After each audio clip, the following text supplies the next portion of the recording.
ರಾಜ್ಯ ಸರ್ಕಾರ ದ್ವೇಷ ಭಾಷಣ ಮಾಡುವ ಮಸೂದೆ ಜಾರಿಗೆ ತರುವ ಮುಖೇನ ಅನಗತ್ಯ ಗೊಂದಲಕ್ಕೆ ಕಾರಣವಾಗ್ತಾ ಇದೆ. ಈ ಮಸೂದೆಯನ್ನ ಪ್ರಸ್ತಾಪ ಮಾಡುವ ಅಗತ್ಯವೇ ಇಲ್ಲವೆಂದು ಬಿಜೆಪಿ ವಕ್ತಾರೆ ಸುರಭಿ ಹೊದಿಗೆರೆ ಅವರು ಹೇಳಿದ್ದಾರೆ. ಯಾಕೆಂದ್ರೆ ಮೊದಲನೇ ಪ್ರಶ್ನೆ ಬರೋದು ನಮಗೆ, ನೀವು ಈ ದ್ವೇಷ ಭಾಷಣದ ತಡೆಯೋಕೆಯನ್ನು ಮಾಡಿರುವಂತಹ ಈ ಒಂದು ಕಾಯ್ದೆ ಬಗ್ಗೆ ನಿಮ್ಗೆ ಏನ್ ವಿರೋಧ? ನೀವೇ ದ್ವೇಷ ಭಾಷಣ ಮಾಡ್ತೀರಾ, ಹಾಗಾಗಿ ಇದ್ರ ಬಗ್ಗೆ ನಿಮಗೆ ವಿರೋಧ ಇದೆ ಅಂತ ಒಂದು ಆರೋಪ ನಮ್ಮ ಮೇಲೆ ಹಾಕ್ತಾರೆ. ಒಂದು ಬಿಲ್, ಒಂದು ನೀತಿ ನಿಯಮನ ಸೃಷ್ಟಿ ಮಾಡಿದಾಗ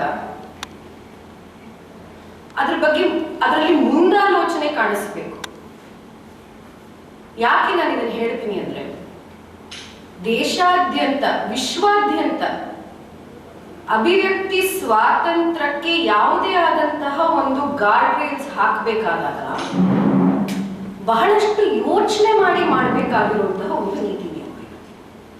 ಆದ್ರೆ ಕರ್ನಾಟಕದಲ್ಲಿ ಬೇರೆ ಎಲ್ಲೂ ನಡೀದೇ ಇರುವಂತಹ ಸಂದರ್ಭದಲ್ಲಿ ಕರ್ನಾಟಕದಲ್ಲಿ ಇವ್ರು ಎಂತ ಸ್ಟೆಪ್ ತಗೊಂಡಿದ್ದಾರೆ ಅಂದ್ರೆ, ಯಾರ ಜೊತೆನೂ ಕನ್ಸಲ್ಟೇಷನ್ ಮಾಡದೆ, ಯಾವುದೇ ಆದಂತಹ ಎಕ್ಸ್ಪರ್ಟ್ಸ್ ಇರ್ಬೋದು, ಲಾಯರ್ಸ್ ಇರ್ಬೋದು, ಅಥವಾ ವಿರೋಧ ಪಕ್ಷದ ಬೇರೆ ಬೇರೆ ಮಾತುಗಳನ್ನು ಇರ್ಬೋದು, ಕೇಳದೇನೆ ಒಂದು ಡ್ರೆಕೋನಿಯನ್ ಬಿಲ್ ಅನ್ನ ತಗೊಂಡು ಬಂದು ಇಟ್ಟಿರುವಂಥದ್ದು. ಇದನ್ನ ನಾನು ಯಾಕೆ ಹೇಳ್ತೀನಿ?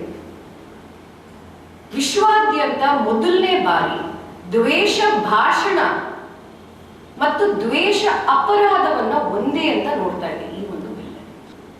ಬೇಸರದ ಮೇಲೆ ಮಾಡಿರುವಂತಹ ಈ ಬಿಲ್, ಇದು ಇಮೋಷನ್ ಮೇಲೆ ಮಾಡಿರುವಂತಹ ಬಿಲ್.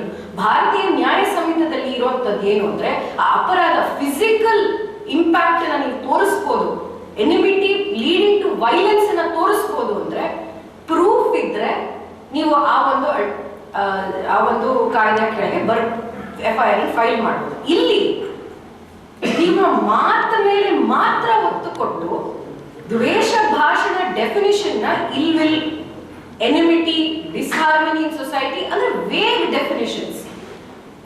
ಡೆಫಿನಿಷನ್ಸ್ ಇನ ಬೇಸಿಸ್ ಮೇಲೆ ಮಾಡಿರುವಂತಹ ಈ ಒಂದು ಲೆಜಿಸ್ಲೇಷನ್